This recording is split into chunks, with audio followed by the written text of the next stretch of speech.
pas difficile d'argumenter sur cette question-là. Mais ça pose également la problématique de l'articulation entre une étude qui concerne un espace large, je crois que ça a été dit plusieurs fois, mais également un espace composé de pays avec des contextes uniques.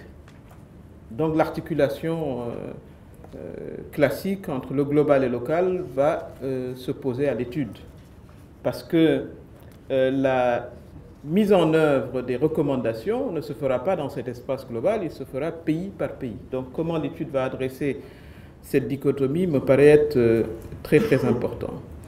Je crois que ça a été dit, associer dès le départ les États qui devront être les bénéficiaires de l'étude me paraît être fondamental, et c'est ce que vous essayez de faire d'ailleurs, vu la diversité du public que j'observe. Mais les États, j'entends également les gouvernants qui prennent les décisions. Et de ce point de vue-là, c'est vrai qu'on a parlé d'émergence tout à l'heure, Monsieur le ministre Landing Savané.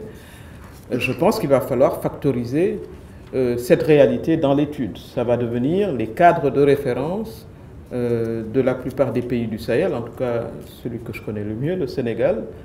Évidemment, il serait intéressant que l'étude prospective puisse définir des perspectives pour ces plans et, si possible, justement proposer des outils pour atteindre les ambitions. Donc ça me paraît être, disons, un argument pour intéresser les États. Parce qu'évidemment, on souhaiterait avoir une étude prospective qui serve. Il ne s'agit pas seulement d'alimenter la réflexion théorique, ce qui est très bien, mais en tout cas, du point de vue où je me place, l'utilité pratique de l'étude me paraît être fondamentale. Alors, l'autre point de réflexion que m'inspire ce que j'ai entendu jusqu'à présent, c'est la hiérarchie des priorités. Évidemment, une étude prospective, elle est large, avec des problématiques importantes, mais il me paraît important de les hiérarchiser.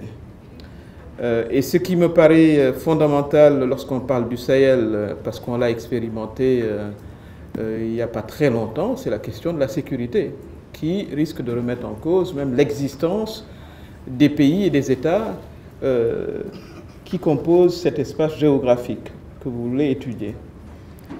Comment est-ce que cette question va avoir des répercussions sur la gouvernance, autre priorité qui me paraît être fondamentale, mais également la croissance et l'emploi. Ça me paraît être des priorités qui doivent être fortement prises en compte dans l'étude, parce que ce sont des priorités cardinales pour les États. Le point a été abordé également, c'est le rapport entre le Sahel et le reste du monde, puisque évidemment cette homogénéité à laquelle on fait référence nous est venue pour l'essentiel de notre contact avec le reste du monde.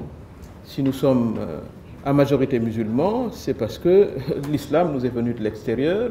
Si nous parlons tous français ou anglais selon l'endroit où on se trouve, c'est dû également à notre contact avec l'extérieur. Donc ça me paraît être un point fondamental, parce que ça a été un facteur d'homogénéité et ça peut continuer à être un facteur positif pour le futur ou les futurs du Sahel.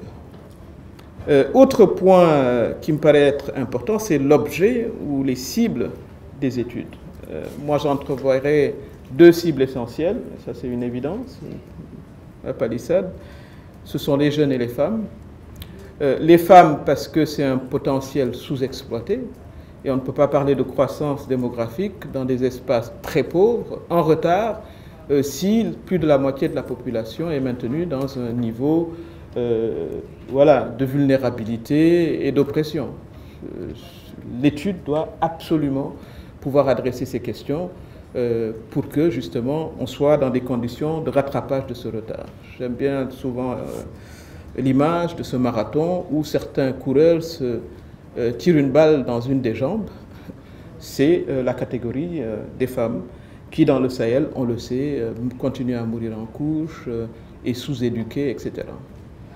L'autre groupe cible, les jeunes, directement liés à la question sécuritaire, il est évident qu'avec le niveau insoutenable de chômage auquel font face nos différents États, la question de la sécurité va être une question qui ne pourra que continuer à nous préoccuper. Et cela doit être lié également au type de croissance et de développement que nous voulons offrir à notre jeunesse. Donc comme cible et comme objet d'étude, ces deux groupes me paraissent être fondamentaux.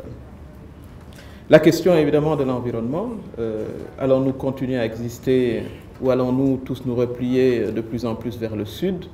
Je pense que du point de vue de la prospective, c'est extrêmement important. Ce qui a été dit tout à l'heure sur l'environnement, ce sont des questions qu'il faut élucider. On ne peut pas continuer au XXIe siècle à nous demander s'il y a de l'eau dans nos sous-sols ou pas. Ça me paraît être quand même des questions qui peuvent être réglées du point de vue au moins de la connaissance, d'un oui ou d'un non, ou d'un peut-être plus sûr. Ça me paraît être également extrêmement important. Enfin, je voudrais terminer sur un ton d'optimisme, et je crois que c'est important que l'étude porte cet optimisme. Le Sahel, même si c'est ce bout de la planète où on a encore des questions qui ont été transcendées ailleurs depuis des siècles, ça reste un espace d'optimisme. C'est l'espace où on aura le plus de croissance qu'ailleurs sur cette planète. C'est un espace où il y a une population jeune, où tout peut être expérimenté.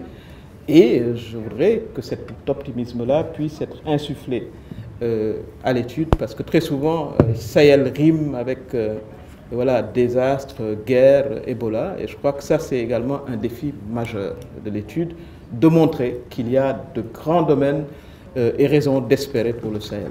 Je vous remercie encore une fois.